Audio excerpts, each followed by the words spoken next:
Hi friends, ఏడికి రాసాము పొద్దున్నే కత్తి వాటర్ గోతాము పట్టుకొని పోతున్నారు అనుకున్నారు కదా.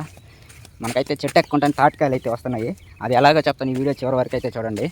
మొన్న వచ్చిన పెద్ద గాలివానికి మా ఊరు తోపులో తాటి చెట్టు అయితే పడిపోయింది. ఆ చెట్టుకి తాటికాయలు కానీ అయితే ఉన్నాయి. అది పడడం కరెంట్ లైన్ మీద అయితే పడింది. ఆ పొలంలో ఉన్న కన్జ్యూమర్స్ అయితే మాకైతే కాల్ చేసి చెప్పారు, తాటికాయలు కూడా ఉన్నాయి తెచ్చుకోండి అన్నాడు. మేము మా ఫ్రెండ్ చూడండి తాటికాయలు అయితే కొడతా ఉన్నారు. మా తోపు చూడండి ఎలా ఉందో. నేనైతే ఒక కాయ కొట్టుకొని తీసుకొని టేస్ట్ అయితే ఎట్లా ఉందో చూస్తున్నాను.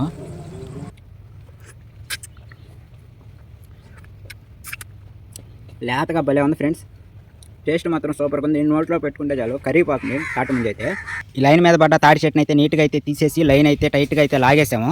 అది అనమాట మందల తాటికాయలు ఎలా ఫ్రీగా వచ్చాయి అనేది మీకైతే అర్థమైంది కదా. ఓకే బాయ్ ఫ్రెండ్స్, ఇలా మరిన్ని వీడియోల కోసం మన ఛానల్ అయితే సబ్స్క్రైబ్ చేయండి. ఓకే బాయ్, నెక్స్ట్ వీడియోలో మళ్ళీ కలుసుకుందాం.